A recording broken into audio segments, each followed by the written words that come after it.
Hello and welcome to Audiobook Avenue, the ultimate destination for audiobook lovers. Don't forget to hit that subscribe button to stay up to date on our latest uploads and never miss out on your next favorite audiobook. Thank you for choosing Audiobook Avenue. Dracula by Bram Stoker. Chapter 6. Mina Murray's Journal. 24th July, Whitby. Lucy met me at the station, looking sweeter and lovelier than ever, and we drove up to the house at the Crescent in which they have rooms. This is a lovely place. The little river, the Esk, runs through a deep valley, which broadens out as it comes near the harbour. A great viaduct runs across, with high piers, through which the view seems somehow further away than it really is. The valley is beautifully green, and it is so steep that when you are on the high land on either side you look right across it, unless you are near enough to see down. The houses of the old town, the side away from us, are all red-roofed, and seem piled up one over the other anyhow, like the pictures we see of Nuremberg. Right over the town is the ruin of Whitby Abbey, which was sacked by the Danes, and which is the scene of part of Marmion, where the girl was built up in the wall. It is a most noble ruin, of immense size, and full of beautiful and romantic bits. There is a legend that a white lady is seen in one of the windows. Between it and the town there is another church, the parish one, round which is a big graveyard all full of tombstones. This is to my mind the nicest spot in Whitby, for it lies right over the town, and has a full view of the harbour, and all up the bay to where the headland called Kettleness stretches out into the sea. It descends so steeply over the harbour that part of the bank has fallen away, and some of the graves have been destroyed. In one place part of the stonework of the graves stretches out over the sandy pathway far below.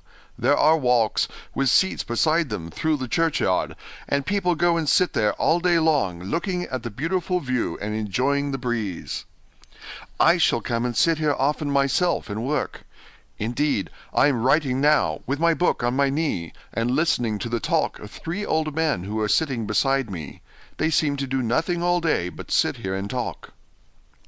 The harbour lies below me, with, on the far side, one long granite wall stretching out into the sea, with a curve outwards at the end of it, in the middle of which is a lighthouse. A heavy sea-wall runs along outside of it. On the near side, the sea-wall makes an elbow crooked inversely, and its end too has a lighthouse. Between the 2 piers there is a narrow opening into the harbour, which then suddenly widens.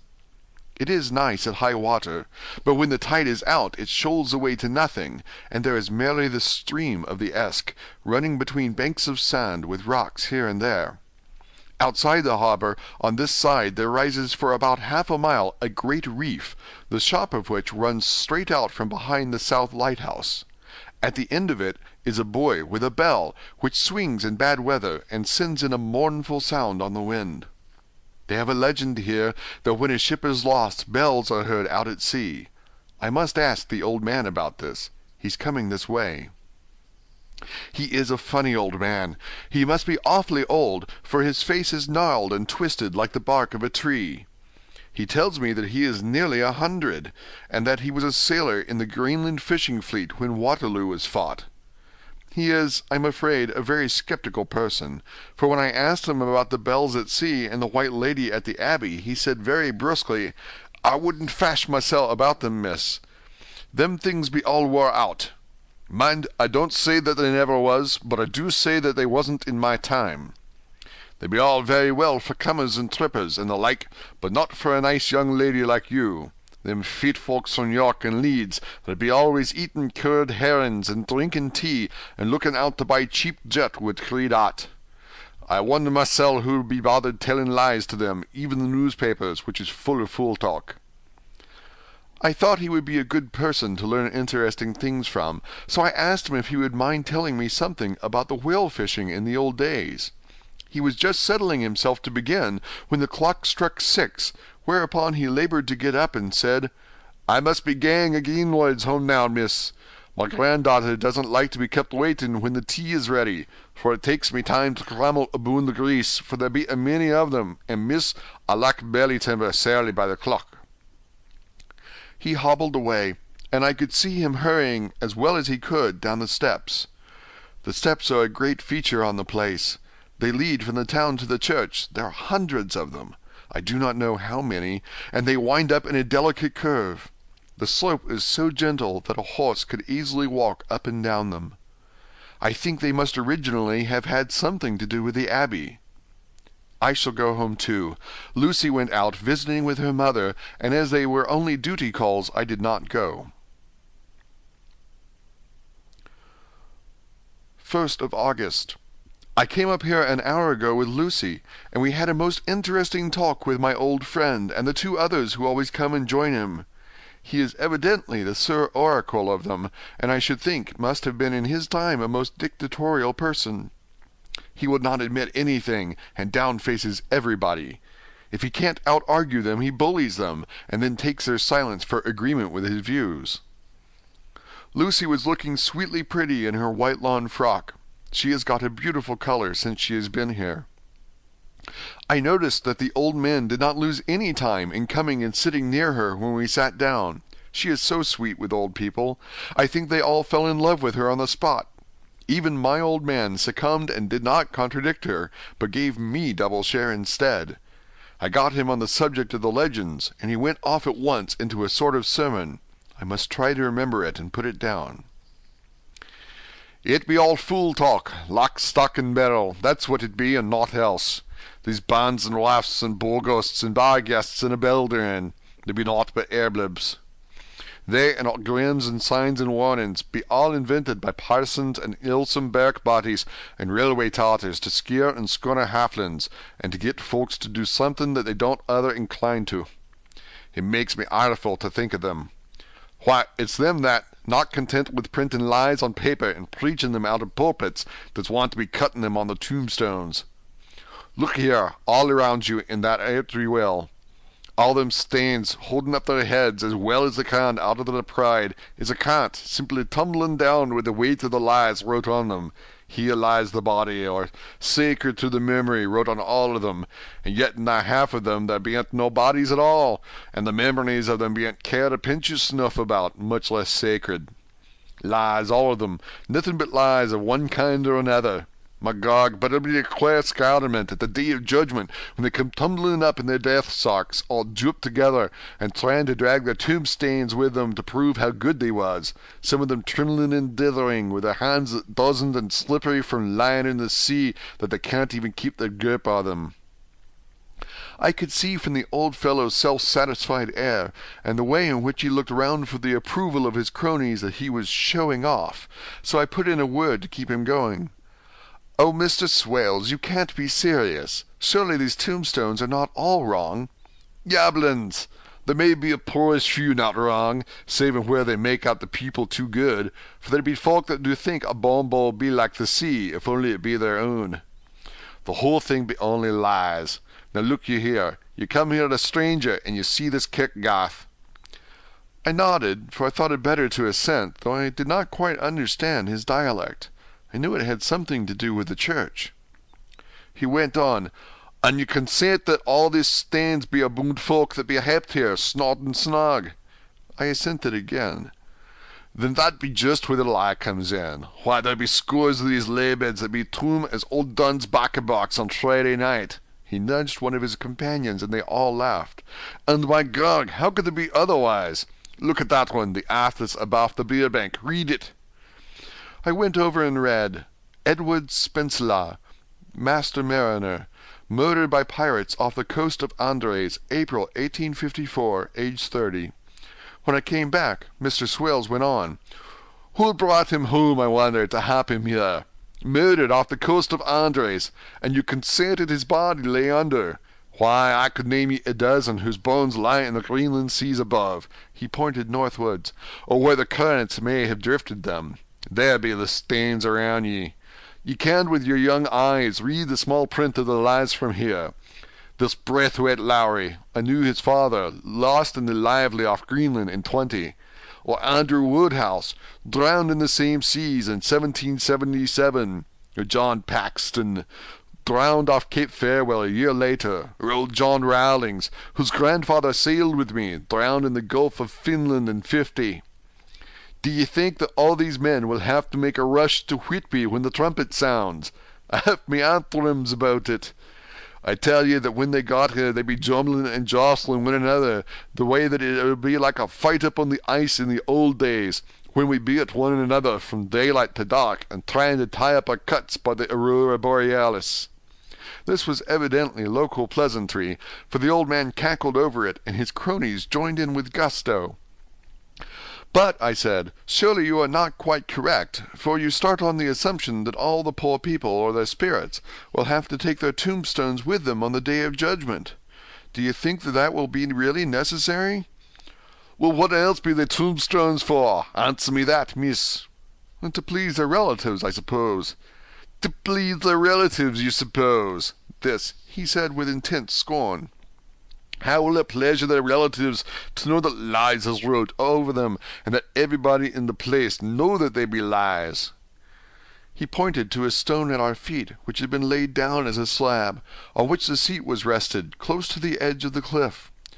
Read the lies on that thrush stone, he said.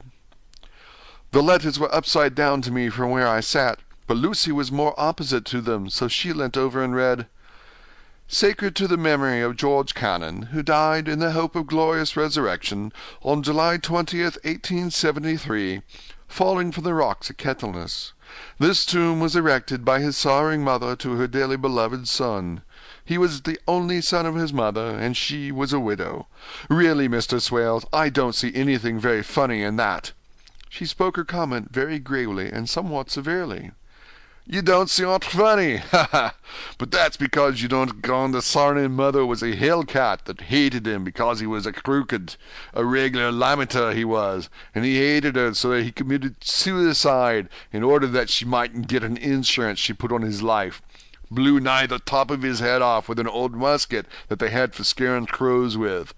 'Twarn't for crows then, for it brought the clegs and the doups to him.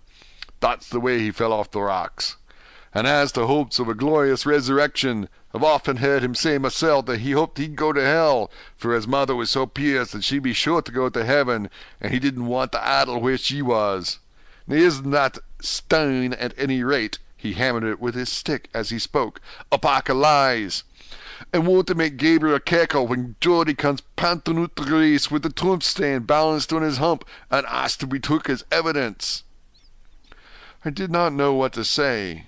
But Lucy turned the conversation as she said, rising up, Oh, why did you tell us of this? It is my favourite seat, and I cannot leave it, and now I find I must go on sitting over the grave of a suicide.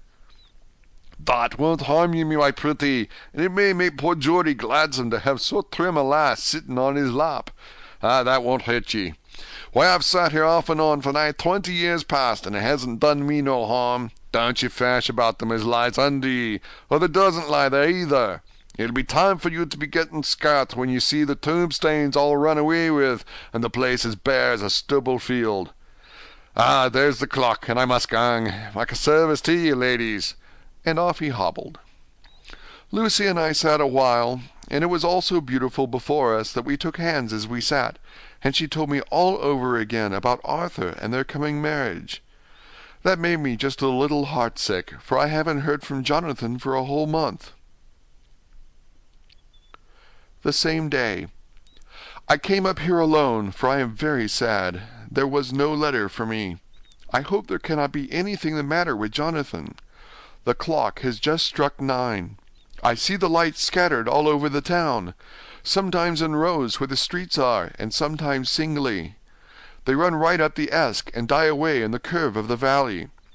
To my left the view is cut off by a black line of roof of the old house next to the abbey.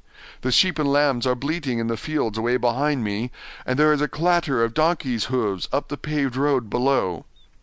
The band on the pier is playing a harsh waltz in good time, and farther along the quay there is a Salvation Army meeting in the back street. Neither of the bands hears the other, but up here I hear and see them both. I wonder where Jonathan is, and if he is thinking of me. Oh, I wish he were here. Dr. Seward's Diary. 5th of June. The case of Renfield grows more interesting the more I get to understand the man. He has certain qualities very largely developed: selfishness, secrecy, and purpose.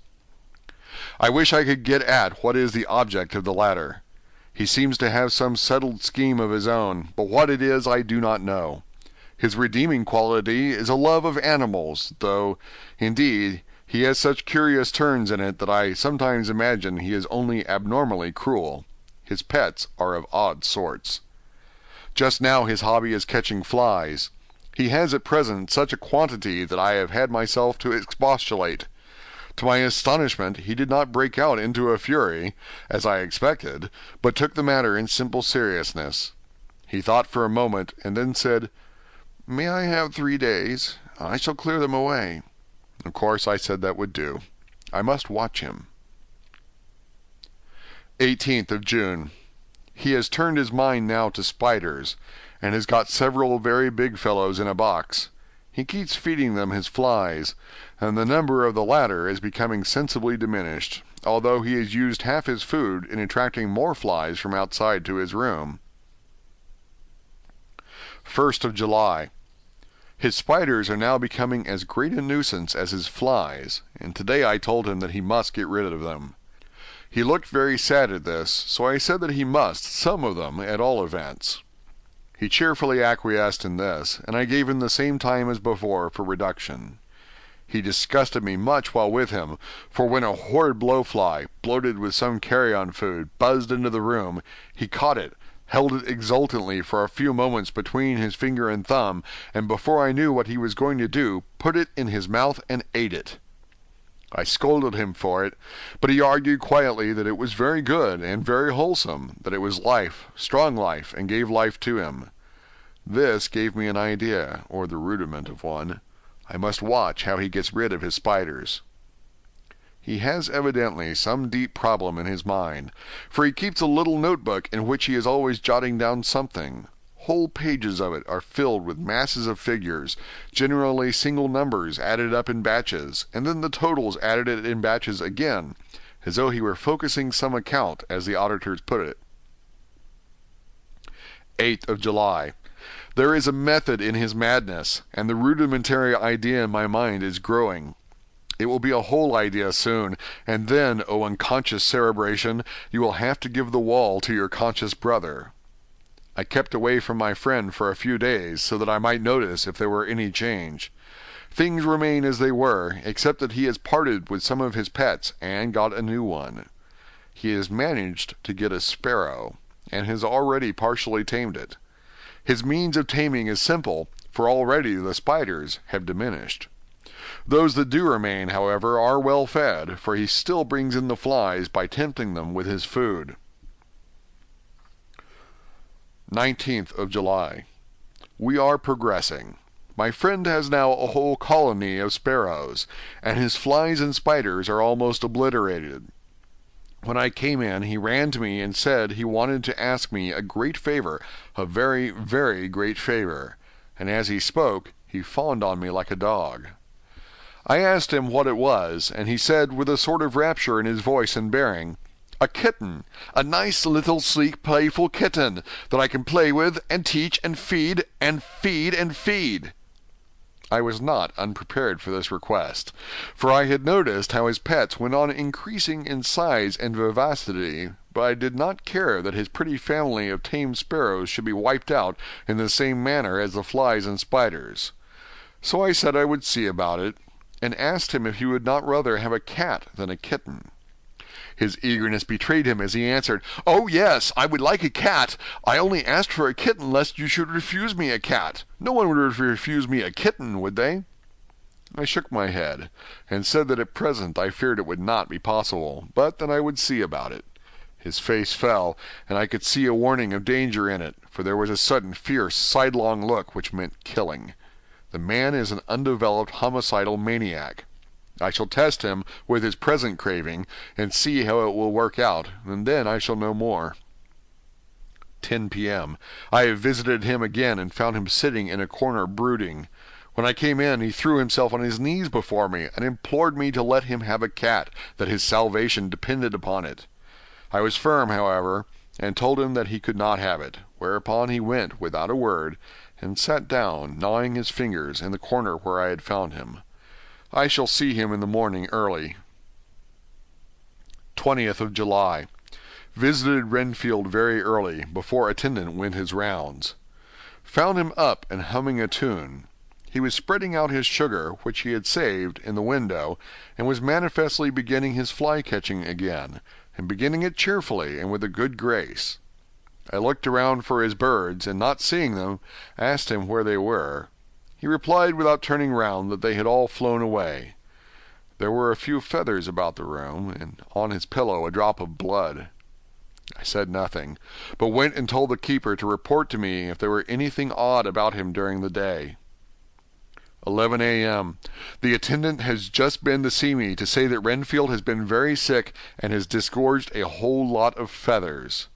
My belief is, doctor, he said, that he has eaten his birds and that he just took and ate them raw. 11 p.m. I gave Renfield a strong opiate tonight, enough to make even him sleep, and took away his pocket-book to look at it. The thought that has been buzzing about my brain lately is complete, and the theory proved. My homicidal maniac is of a peculiar kind. I shall have to invent a new classification for him, and call him a zoophagous, life-eating maniac. What he desires is to absorb as many lives as he can, and he has laid himself out to achieve it in a cumulative way. He gave many flies to one spider, and many spiders to one bird, and then wanted a cat to eat the many birds. What would have been his later steps? It would almost be worth while to complete the experiment. It might be done if there were only a sufficient cause. Men sneered at vivisection, and yet look at its results today. Why not advance science in its most difficult and vital aspect, the knowledge of the brain? Had I even the secret of one such mind, did I hold the key to the fancy of even one lunatic, I might advance my own branch of science to a pitch compared with which Burton Sanderson's physiology or Faraday's brain knowledge would be as nothing. If only there were a sufficient cause. I must not think too much of this, or I may be tempted. A good cause might turn the scale with me, for may not I too be of an exceptional brain congenitally? How well the man reasoned. Lunatics always do within their own scope. I wonder at how many lives he values a man, or if at only one. He has closed the account most accurately, and today begun a new record. How many of us begin a new record with each day of our lives? To me it seems only yesterday that my whole life ended with my new hope, and that truly I began a new record. So it shall be until the great recorder sums me up and closes my ledger account with a balance to profit or loss. Ah, Lucy, Lucy, I cannot be angry with you, nor can I be angry with my friend whose happiness is yours, but I must only wait on hopeless and work. If I could have as strong a cause as my poor mad friend there, a good unselfish cause to make me work, that would be indeed happiness. Mina Murray's Journal. 26th of July. I am anxious, and it soothes me to express myself here. It is like whispering to oneself and listening at the same time. And there is also something about the shorthand symbols that makes it different from writing. I am unhappy about Lucy and about Jonathan. I had not heard from Jonathan for some time and was very concerned, but yesterday dear Mr. Hawkins, who is always so kind, sent me a letter from him. I had written asking him if he had heard, and he said the enclosed had just been received. It is only a line dated from Castle Dracula, and says that he is just starting for home. That is not like Jonathan. I do not understand it, and it makes me uneasy. Then, too, Lucy, although she is so well, has lately taken to her old habit of walking in her sleep. Her mother has spoken to me about it, and we have decided that I am to lock the door of our room every night. Mrs. Westenra has got an idea that sleepwalkers always go out on roofs of houses and along the edges of cliffs, and then get suddenly wakened and fall over with a despairing cry that echoes all over the place. Poor dear! She is naturally anxious about Lucy, and she tells me that her husband, Lucy's father, had the same habit, that he would get up in the night and dress himself and go out if he were not stopped. Lucy is to be married in the autumn, and she is already planning out her dresses and how her house is to be arranged. I sympathize with her, for I do the same, only Jonathan and I will start in life in a very simple way, and shall have to try to make both ends meet. Mr. Holmwood, he is the Honourable Arthur Holmwood, only son of Lord Godalming, is coming up here very shortly, as soon as he can leave town, for his father is not very well, and I think dear Lucy is counting the moments till he comes. She wants to take him up in the seat of the churchyard cliff, and show him the beauty of Whitby. I dare say it is the waiting which disturbs her. She will be all right when he arrives. 27th of July. No news from Jonathan. I am getting quite uneasy about him, though why I do not know, but I do wish that he would write, if it were only a single line. Lucy walks more than ever, and each night I am awakened by her moving about the room. Fortunately, the weather is so hot that she cannot get cold. But still, the anxiety and the perpetually being awakened is beginning to tell on me, and I am getting nervous and wakeful myself. Thank God, Lucy's health keeps up. Mr. Holmwood has been suddenly called to Ring to see his father, who has been taken seriously ill. Lucy frets at the postponement of seeing him, but it does not touch her looks. She is a trifle stouter, and her cheeks are a lovely rose pink. She has lost the anemic look which she had. I pray it will all last. 3rd of August.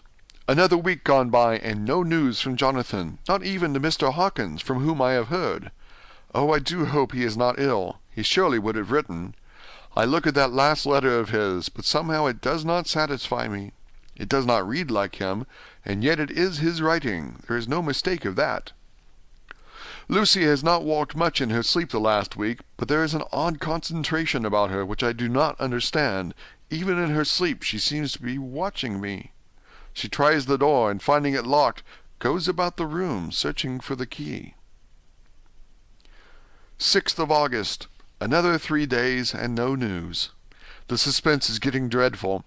If I only knew where to write to, or where to go to, I should feel easier. But no one has heard a word of Jonathan since that last letter. I must only pray to God for patience. Lucy is more excitable than ever, but is otherwise well. Last night was very threatening, and the fishermen say that we are in for a storm. I must try to watch it, and learn the weather signs. Today is a grey day, and the sun as I write is hidden in thick clouds high over Kettleness. Everything is grey, except the green grass, which seems like emerald amongst it. Grey earthy rock, grey clouds, tinged with the sunburst at the far edge, hang over the grey sea, in which the sandpoints stretch like grey figures. The sea is tumbling in over the shallows and the sandy flats with a roar, muffled in sea mists drifting inland. The horizon is lost in a grey mist. All vastness, the clouds are piled up like giant rocks, and there is a brool over the sea that sounds like some passage of doom. Dark figures are on the beach here and there, sometimes half shrouded in the mist, and seem men like trees walking. The fishing boats are racing for home, and rise and dip in the ground swell as they sweep into the harbour, bending to the scuppers. Here comes old Mr. Swales. He is making straight for me, and I can see by the way he lifts his hat that he wants to talk. I have been quite touched by the change in the poor old man. When he sat down beside me, he said in a very gentle way, "I want to say something to you, miss." I could see that he was not at ease, so I took his poor old wrinkled hand in mine and asked him to speak fully. So he said, leaving his hand in mine, "I am afraid, my dearie, that I must have shocked you by all the wicked things I've been saying about the dead and such like for weeks past, but I didn't mean them, and I want you to remember that when I'm gone. We old folks that be daffled, with one foot abaft the crock hole, don't altogether like to think of it, and we don't want to feel scared of it, and that's why I've took to making light of it, so that I'd cheer up my own heart a bit. But Lord love you, miss, I ain't afraid of dying, not a bit, only I don't want to die if I can help it. My time must be nigh at hand now, for I be old, and 100 years is too much for any man to expect. And I'm so nigh it that the old man is already whitting his scythe. You see, I can't get out of the habit of coughing about it all at once. The chaffs will wag as they be used to. Some day soon the angel of death will sound his trumpet for me. But don't you dull and great, my dearie, for he saw that I was crying.